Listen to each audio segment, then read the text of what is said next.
It's August 8th, 2014. I burnt my fucking mouth on pizza tonight. And this is your Fortean Slip news.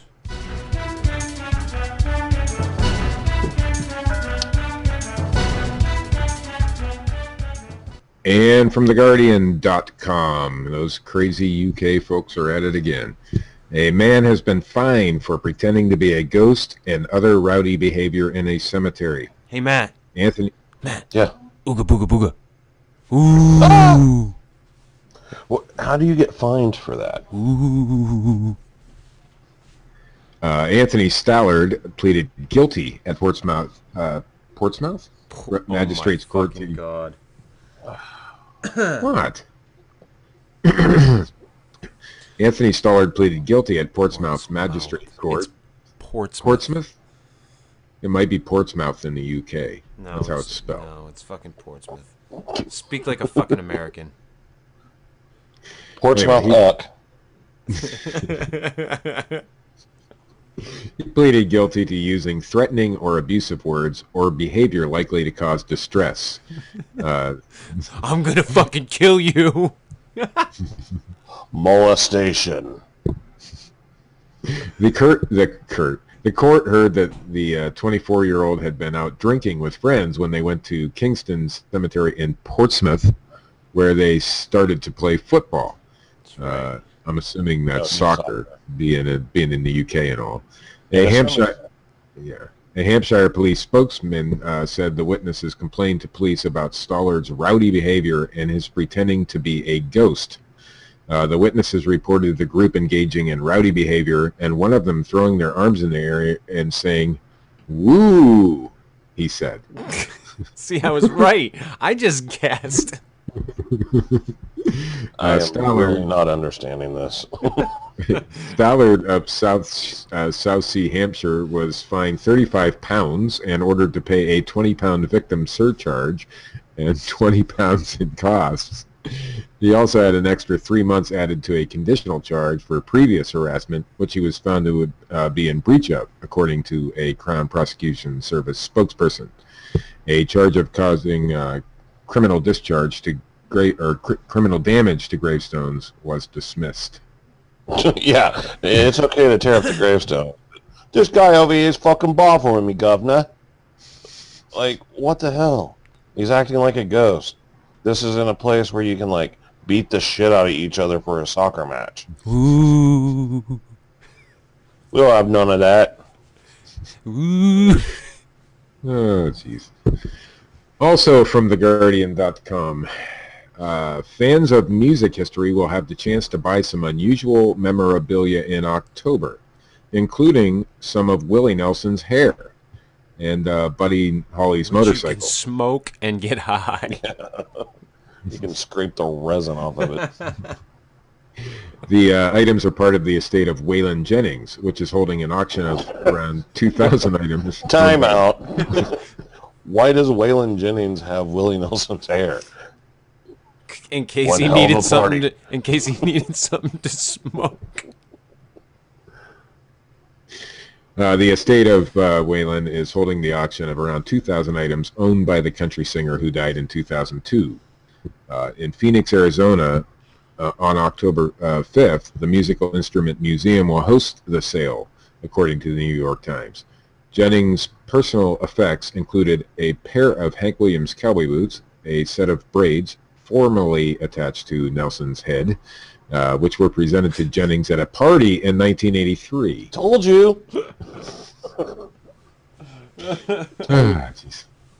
Those guys got fucked up back in the day. No. Well, at that party, Johnny Cash and June Carter Cash had apparently gathered a group of friends to celebrate Jennings' newfound sobriety.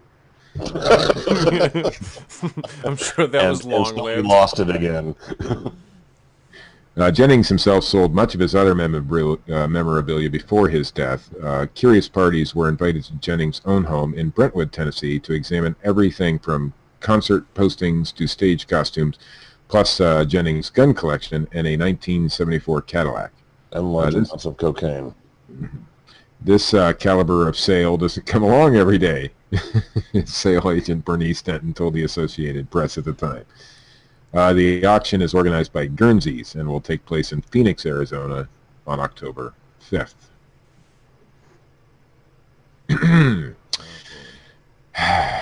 And from Cron.com, a Houston Bigfoot hunter offers college-style classes for budding cryptozoologists. Ah, jeez. Mm-hmm. A Houston area man who has spent his whole career investigating the existence of the, quote, hairy wild man, unquote, known as Bigfoot, is now offering a class. Texas's biggest chupacabra hunter? Bob Dominguez. Is a Bigfoot class.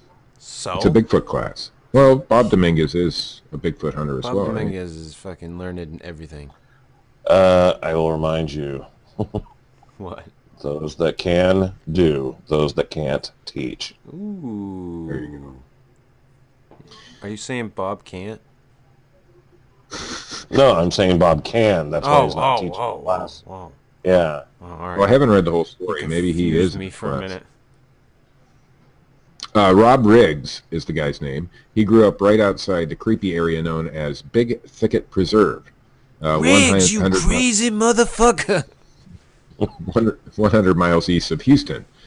Stories of ghosts, mystery sightings, and strange wild animals I'm too old for this shit. Have long been associated with this jungle-like wilderness. Riggs' class entitled Big Thicket, Lair of the Mysterious at the Houston's Leisure and Learning Center aims to highlight some of the weirdest tales. Following Thursday night bingo. Aims to highlight some of the weirdest tales and let students make up their own mind on that burning question: does Bigfoot exist? It's a picture. Take a look at it. This Saturday at Prairie Meadows Retirement Center. A lot of people have no concept of what it's like in East Texas, says Riggs. Big Thicket is one of only 2 areas in the contiguous United States that Riggs, how many guns are you bringing on this Bigfoot expedition? And in that jungle, something lurks, Riggs says. You know where you are? You're in East Texas, baby. I've been there. I've researched there. It's not a jungle. Botanists say it is. Well, they're botanists. If you're interested in the paranormal or cryptozoology, you should know there's whole areas near Houston where these weird things happen. The class highlights 2 main phenomena Riggs has documented in his 35 years on the trail. The first is the... Why is it Christmas time every time we go Bigfooting? The first is the hairy wild man, the classic Bigfoot sighting, an ape-like creature appearing at specific sites around the glowing Bigfoot penis. The second is a series of mysterious white lights. See? Sometimes an orb floating slightly above the ground, sometimes a bright fog, sometimes a glowing Bigfoot penis.